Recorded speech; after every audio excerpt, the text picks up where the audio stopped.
Doctor প্রতাপের বিরুদ্ধে লড়তে তিলোত্তমার চোর ও ব্রেন ড্রাইভ কালেক্ট করলো তমসা। হ্যাঁ বন্ধুরা, এমনটাই দেখা যাবে। বিস্তারিত জানতে ভিডিওটিতে লাইক দিয়ে চ্যানেলটি সাবস্ক্রাইব করে শুরু থেকে শেষ অবধি দেখতে থাকো। গল্পের শুরুতেই দেখা যাবে তমসা তিলোত্তমার শ্বশুরমশাইয়ের সঙ্গে আসে হসপিটালে। সেখানে এসে দেখতে পায় একজন বৃদ্ধ লোক সিকিউরিটির কাছে কাকুতি মিনতি করছে তার ছেলের সঙ্গে দেখা করবে বলে। আর সিকিউরিটি বারবার তাকে বারণ করছে, বলছে কোনোভাবেই দেখা করা যাবে না। এ কথা শুনে তখন দেখা যাবে তমসা বলতে থাকে, কি ব্যাপার, ওনাকে আটকাচ্ছেন কেন? তখনই সিকিউরিটি বলতে থাকে আপনি। তখনই তমসা বলতে থাকে, আমি ডক্টর মুখার্জি। এ কথা শুনে তখন সিকিউরিটি চুপ করে দাঁড়িয়ে থাকে। এরপরেই তমসা বলতে থাকে, আপনি ভেতরে চলে যান, কোনো সমস্যা নেই। ঠিক তখনই তিলোত্তমা শ্বশুরমশাই এসে বলতে থাকে, কি ব্যাপার, তুমি তুমি এটা বেআইনি কাজ করতে পারো না, এভাবে ওনাকে ভেতরে ঢুকতে দিতে পারো না। তখনই তমসা বলে, আমি এই হসপিটালের একজন ডক্টর, তাই আমি সব করতে পারি। এই বলেই তমসা ভেতরে চলে যায়। ঠিক তখনই ডক্টর প্রতাপ এসে বলতে থাকে, কি ব্যাপার, আপনি এখানে? তখনই দেখা যাবে তিলোত্তমা শ্বশুরমশাই বলতে থাকে, আসলে আমার পুত্রবধূর একটি স্বর্ণের চূড় ফেলে গিয়েছে এখানে, সেই চূড়টাই নিতে এসেছি। এই কথা শুনে ডক্টর প্রতাপ অবাক হয়ে যায়। ডক্টর প্রতাপ ভয় পেয়ে সেখান থেকে দৌড়ে ছুটতে থাকে। এদিকে দেখা যায় ওয়ার্ড বয় আড়াল থেকে সমস্ত কিছু দেখে ফেলে। সমস্ত কিছু দেখে সঙ্গে সঙ্গে তমসাকে ফোন করে আর বলতে থাকে, ম্যাম, আপনি আপনি হয়তো বা ডক্টর প্রতাপের চেম্বারের সামনে আছেন, ওখান থেকে জলদি সরে যান। আসলে ডক্টর প্রতাপ জানতে পেরে গেছে যে আপনি সেই স্বর্ণের চূড়টা নিতে এসেছেন, আর উনি ওনার কেবিনের দিকেই ছুটছে। এ কথা শুনে তমসা বলতে থাকে, আপনি কি করে জানলেন? তখনই দেখা যাবে ওয়ার্ড বয় বলতে থাকে, আমি সব জানি, আমি হতে পারি একজন ওয়ার্ড বয়, কিন্তু আমি মূর্খ নই, আমি সমস্ত কিছু জানি। এ হসপিটালে কি কি ঘটেছে, কি কি হচ্ছে, আপনার লোক আসে, সবকিছু। এ কথা বলে ফোনটা কেটে দেয়।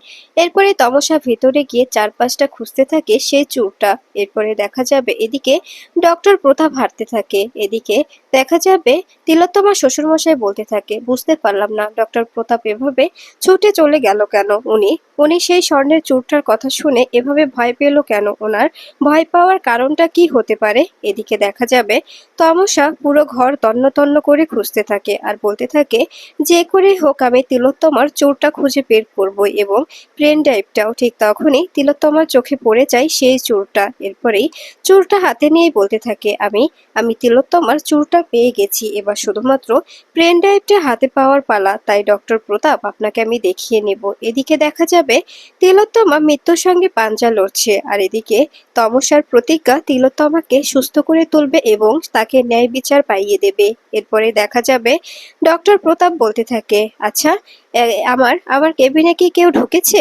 এদিকে দেখা যাবে তমসার লোকের কাছে সেই বৃদ্ধ লোকটি আসলে স্পেশাল ব্রাঞ্চের অফিসার। সে সে সেখানে ছদ্মবেশে এসেছে একটি পেন ড্রাইভ কালেক্ট করার জন্য। সেখানে এসে বলতে থাকে, বাবা, তুই ঠিক আছিস? তখনই ছেলেটি বলে, কে আপনি? তখনই লোকটি বলে ওঠে, নিজের বাবাকে চিনতে পারছিস না? এরপরেই দেখা যাবে নার্স সেখান থেকে চলে গেলে সঙ্গে সঙ্গে ছেলেটি উঠে পেন ড্রাইভ বের করে স্যারের হাতে দিয়ে দেয় আর বলতে থাকে, স্যার, এই পেন ড্রাইভটা খুব যত্ন করে সহকারে তমসা ম্যাডামের হাতে তুলে দেবেন। এই পেন ড্রাইভে সমস্ত সমস্ত কিছু আছে। এদিকে দেখা যাবে চোর পেয়ে যায় তমসা। তমসা বলতে থাকে, এখন চোরটা এবং এবং সেই পেন ড্রাইভটা দুটো এক জায়গায় করলেই আমি সমস্ত কিনারা খুঁজে পাবো। এবার ডক্টর প্রতাপের মুখোশ টেনে হিঁচড়ে খুলে খুলে দেওয়ার পালা, ওনাকে আমি কিছুতেই ছাড়বো না। এই বলে তমসা সেখান থেকে বেরিয়ে যায়। ঠিক তখনই ডক্টর প্রতাপের চেম্বারে কিছু কাগজপত্র পড়ে যায়। এরপরে তমসা বেরিয়ে যেতে ডক্টর প্রতাপ নিজের চেম্বারে আসে। সেখানে এসে দেখতে পায় পুরো ঘর এলোমেলো। এটা দেখে ডক্টর প্রতাপ অবাক হয়ে যায় আর বলতে থাকে, কে এসেছিল ঘরে, কে আসতে পারে এই ঘরে? এই বলেই দেখা যাবে ডয়ারের কাছে গিয়ে দেখতে পায় ডয়ারে সেই চুলটা নেই। এটা দেখে অবাক হয়ে যায় ডক্টর প্রতাপ।